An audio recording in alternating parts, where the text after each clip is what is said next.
নির্বাচন ঠেকাতে no vote campaign শুরু করেছে আওয়ামী লীগ। আর কি কি পরিকল্পনা করছে দলটি? ভারতের মাটিতে বসে আওয়ামী লীগের ওয়ার্কিং কমিটির মিটিং নিয়ে কি ভাবছে নয়াদিল্লি, এসব প্রশ্নের উত্তর খুঁজবো আজ। আওয়ামী লীগের তো ওয়ার্কিং কমিটির বৈঠক হয়েছিল, সেই নিয়ে আপনি একটি প্রতিবেদন করেছেন আপনার পত্রিকাতে। সেখানে বলা হয়েছে যে রবিবার রাতে কলকাতার আওয়ামী লীগের কর্মসমিতির বৈঠকে এই দীর্ঘ আলোচনা হয়েছে এবং সেখানে যুক্ত ছিলেন, ভার্চুয়ালি যুক্ত ছিলেন দলটির সভাপতি শেখ হাসিনা। বৈঠকে দলের নেতৃত্ব বদল নিয়েও আলোচনা হয়েছে। তাহলে কি ওবায়দুল কাদেরকে সরিয়ে দেওয়া হচ্ছে? সজীব ওয়াজেদ কিংবা সাইমা ওয়াজেদ পুতুল আওয়ামী লীগের গুরুত্বপূর্ণ পদ কি পেতে যাচ্ছেন? আসলে আপনি তো আওয়ামী লীগের অনেকের সাথে কথা বলেন, শেষ অবস্থান আসলে কি হতে পারে? না, কি হতে পারে এটা তো আমি বলতে পারবো না। রবিবার দিন যে আলোচনাটা হয়েছে সেটা একটুখানি আমি ব্যক্তিগতভাবে বলি। রবিবার সকালবেলা আমাদের একটা ভিডিও উঠেছিল, মানে তো আপলোড হয়েছিল, যেটা আমি করেছিলাম। সেখানে আমি আমার মতো করে, আমি যেহেতু রেগুলার বাংলাদেশ ভারতের খবরাখবর করি, বিশ্লেষণ করি, আমি কিন্তু ভারতেরও রাজনৈতিক নানান বিষয়ের উপরে বিশ্লেষণ করি। তো আমি একটা বিশ্লেষণ করেছিলাম যে খালেদা জিয়ার মৃত্যু শেখ হাসিনার জন্য আর একটা সমস্যা বা চ্যালেঞ্জ এনেছে সামনে।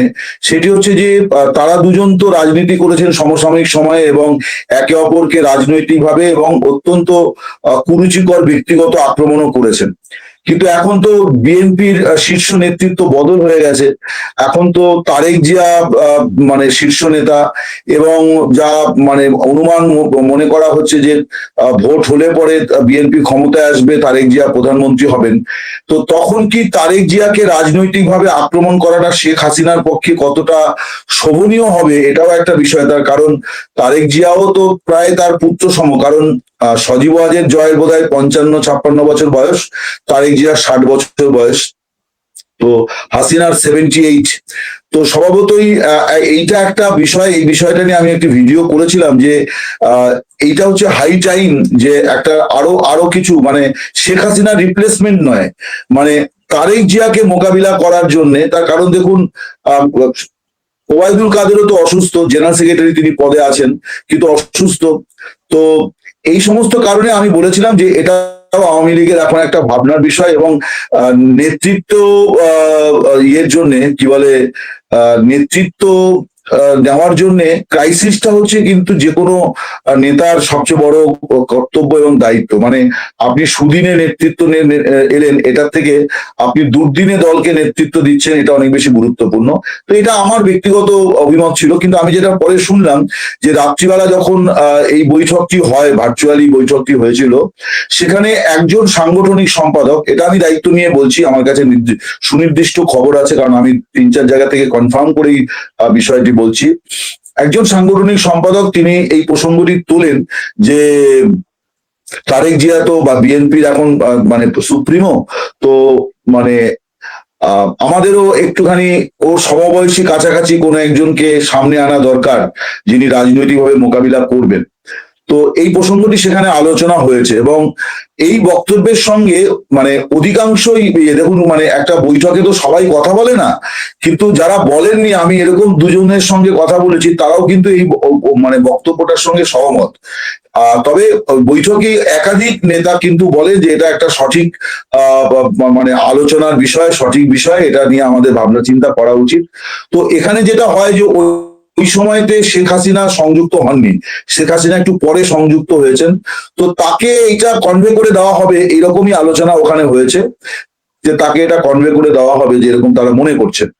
আর শেখ হাসিনা সংযুক্ত হয়ে যেটা বলেছেন সেটি হচ্ছে যে উনি দিন 7-10-এর মধ্যে কিন্তু পরপর দুটি বৈঠক করেছেন।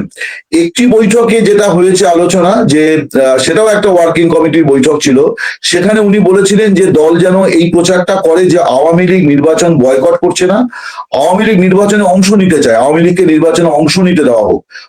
আওয়ামী লীগ নির্বাচনী বয়কটের রাস্তায় নেই, যেটা বিএনপি করেছে আওয়ামী লীগ জমানায় বয়কট বা বিভিন্ন। তো আওয়ামী লীগ সেটা করতে চায় না, আওয়ামী লীগ নির্বাচনের পক্ষপাতী। তো এই খবরটাও কিন্তু হয়েছিল, আমি ওয়ালে, আমার কাছে সেদিনই খবরটি এসেছিল রাত্রিবেলা, এবং আওয়ামী লীগের আরেকজন মানে ওয়ার্কিং কি বলে সাংগঠনিক সম্পাদক SM কামাল হোসেন, তিনি ওয়ালকে একটা ইন্টারভিউতে এটা বলেও ছিলেন যে দলনেত্রী এরকম একটি বার্তা তাদেরকে মানে বাংলাদেশের মানুষের কাছে তুলে ধরতে বলেছেন। তো তারপরে যেটা রবিবার মানে গত মানে মানে মানে রবিবার গেল আর কি, সেই রবিবারে কিন্তু মিটিং এ উনি বলেন যে যেহেতু আর কোনো বোধহয় মানে সুযোগ নেই আওয়ামী লীগের নির্বাচনে অংশ নেওয়ার, কারণ মনোনয়নপত্র পেশ শেষ হয়ে গেছে, সেগুলি স্ক্রুটিনিও শেষ হয়ে গেছে, এই পর্যায়ে তো আর নির্বাচনে কোনো রকম ওলটপালট হওয়ার কোনো সম্ভাবনা সাধারণভাবে থাকে না।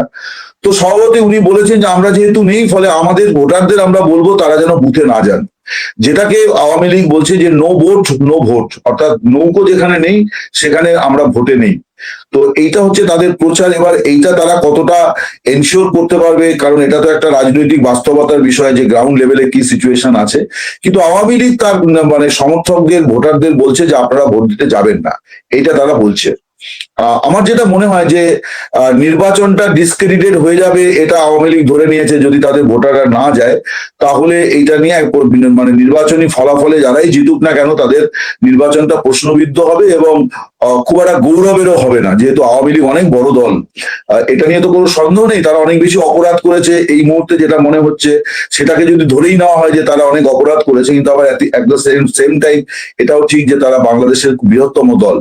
তো আওয়ামী লীগ বোধহয় এই মুহূর্তে কৌশলগতভাবে এটাই চাইছে যে নির্বাচনটা প্রশ্নবিদ্ধ হোক, তাহলে আগামী দিনে তাদের রাজনীতি করতে সুবিধা হবে, মানে সংসদে না থেকেও তাদের রাজনীতি করতে সুবিধা হবে। সম্ভবত এই কারণে উনি এরকম একটা ইনস্ট্রাকশন দিয়েছেন, এটুকুই আমি শুনেছি এবং এই খবরটাই আমি করেছি। কিন্তু আমরা যে দেখলাম যে ওয়ার্কিং কমিটি মিটিং এর কথা বলা হচ্ছে, ভার্চুয়ালি হোক বা ওইখানে যারা উপস্থিত থাকতে পারে।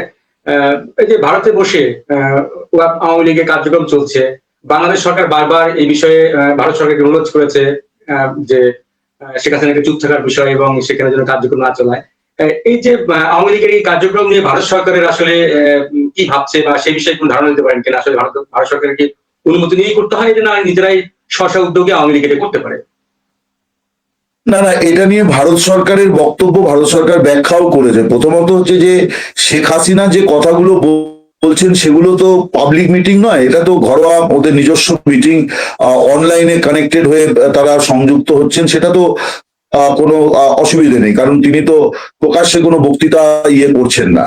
উনি ওনার দলকে নির্দেশ দিয়েছেন দলীয় স্তরে, আমি সেটা জানতে পেরেছি তাই আমি খবর করেছি। এখানে তো আপনি আওয়ামী লীগের কোনো কেউ কিন্তু মানে এটা বলছেন না, আমি জানতে পেরেছি। এবং এটাও ঠিক যে আওয়ামী লীগ এটা নিয়ে কোনো ডিনায়ালও দেয়নি যে তারা এরকম কিছু বলেনি বা কিছু।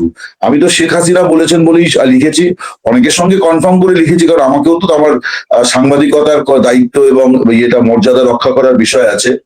তো এইটা এক নম্বর। দু নম্বর হচ্ছে যে শেখ হাসিনা তো নিয়মিত দায় মুক্তি, এই যে জাস্ট দুদিন আগে ওনার দায় মুক্তির 61তম পর্বটি ছিল, 61তম। তো সেখানে তো উনি যে করছেন, এটা নিয়ে ভারতের প্রধানমন্ত্রী নরেন্দ্র মোদী মোহাম্মদ ইউনুসকে কিছু বলেছেন বলে মোহাম্মদ ইউনুস এটা দাবি করেছেন। সেটা হচ্ছে যে গত বছর এপ্রিল মাসে যখন ব্যাংককে বিমস্টেক সম্মেলন হয়, সেখানে দ্বিপাক্ষিক একটা আলোচনা বাংলাদেশের অনুরোধে হয়েছিল, ভারতের প্রধানমন্ত্রী এবং বাংলাদেশের প্রধান উপদেষ্টার বৈঠক হয়েছিল। সেই বৈঠকে মোহাম্মদ ইউনুস পরে দাবি করেছেন যে তিনি ওই বৈঠকে নরেন্দ্র মোদীকে বলেছিলেন যে আপনারা শেখ হাসিনাকে আশ্রয় দিয়েছেন, সেটা ভবিষ্যতে তার মানে আইনি প্রক্রিয়ায় যা হওয়ার হবে, কিন্তু তাকে আপনারা মুখ বন্ধ রাখতে বলুন।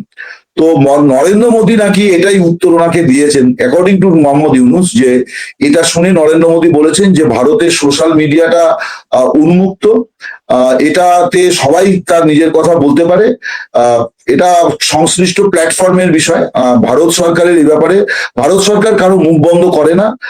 উনি ওনার কথা বলছেন, উনিও এখন ভারতে আছেন, ফলে উনি ভারতের সোশ্যাল মিডিয়া ব্যবহার করবেন।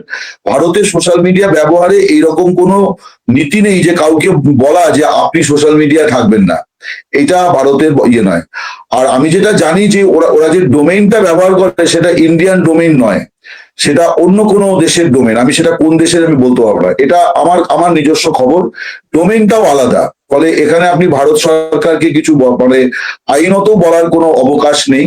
তবে একটা বিষয় আমি বলবো, আইন কানুনের প্রশ্নের বাইরেও ভারত সরকার তাকে আশ্রয় দিয়েছে, তিনি তার রাজনীতির কথা বলছেন, কেন তাকে অ্যালাউ করছে এটার ব্যাখ্যা বোধহয় একটু অন্য, সেটা কিন্তু আইনি নয়, সেটা কূটনৈতিক। সেটি হচ্ছে যে শেখ হাসিনা যেটা বলছেন আপনি যদি খেয়াল করে দেখেন তাহলে ভারত সরকারের যে বক্তব্য, অর্থাৎ সন্ত্রাসবাদ বাড়ছে, জঙ্গি তৎপরতা বাড়ছে, ভারত বিরোধিতা বাড়ছে, সংখ্যালঘুরা বিপন্ন, এই যে এই ইস্যুগুলো নিয়ে শেখ হাসিনা কেন, যিনি বলবেন ভারত সরকার তার পাশে থাকবে, মানে এই বক্তব্য বলার জন্য তো ভারত সরকার তার মুখে লিকোপ্লাস দিতে পারে না। তার কারণ এগুলো তো ভারতেরও কথা, ভারতে বসে বাংলাদেশের সাবেক প্রধানমন্ত্রী বলছেন, এইটাই শুধু ফারাক। কিন্তু এটা তো ভারত সরকারের বক্তব্য, আপনি এই বক্তব্য বলার জন্য তাকে আপনি কি করে বলবেন যে আপনি কথা বলবেন না? ভারত সরকার তো এই একই কথা বিশ্ব মঞ্চে বলছে যে বাংলাদেশ নিয়ে বিভিন্ন যে মানে সিক্রেট মিটিং গুলো হচ্ছে, যেগুলো প্রকাশ্যে আনা হচ্ছে না, কিন্তু আমরা জানতে পারছি যে আলোচনাগুলো হচ্ছে, বা এমনকি আপনাদের দেশের যে নিরাপত্তা উপদেষ্টা এসেছিলেন তাকেও আমাদের নিরাপত্তা উপদেষ্টা যে বিষয়গুলি নিয়ে কনসার্ন ব্যক্ত করেছেন, সেগুলো কিন্তু এগুলোই যে কিছু পুরনো গোষ্ঠী, যেমন ধরা যাক আলফার একজন বড় নেতা এই মুহূর্তে বাংলাদেশে আছেন, এবং এইটা নিয়ে ভারতীয় মিডিয়ায় খবর হয়েছে যে তিনি মায়ানমারে ছিলেন, সেখান থেকে তিনি ঢুকেছেন। তার কারণ মায়ানমারে তাদের কিছু সমস্যা হচ্ছে, স্ট্র্যাটেজিক প্রবলেম হচ্ছে, ফলে তারা আবার ভারতে বাংলাদেশে প্রবেশ করেছেন। তো ভারত এইটা নিয়ে উদ্বেগ প্রকাশ করেছে যে এই ব্যক্তির অতীত ভালো নয়, তিনি ওখানে বসে বাংলাদেশে বসে অনেক রকম অপকর্ম করেছেন ভারতের বিরুদ্ধে, তো তিনি আবার কি করে আপনাদের দেশে আশ্রয় পেলেন, এই ধরনের কথাবার্তা হয়েছে বলে আমরা শুনেছি। যে যে যে চারটি বিষয় নিয়ে মূলত উনি বলছেন, তার মধ্যে এই মানে তিনটি বিষয় কিন্তু ভারতের একই বক্তব্য, যে মাথাচাড়া দিচ্ছে, বিচ্ছিন্নতাবাদ মাথাচাড়া দিচ্ছে, এবং সংখ্যালঘুদের উপর নিপীড়ন নির্যাতন হচ্ছে, এবং অনর্থক ভারত বিরোধিতা হচ্ছে। এই ভারত মানে এই বিরোধিতার তো ভারতেরও বক্তব্য। শেখ হাসিনা, বাংলাদেশ সরকার ভারতের বিরুদ্ধে কি বলছেন এইটা নিয়ে কিন্তু তিনি খুব বেশি বলছেন না। অসংখ্য ধন্যবাদ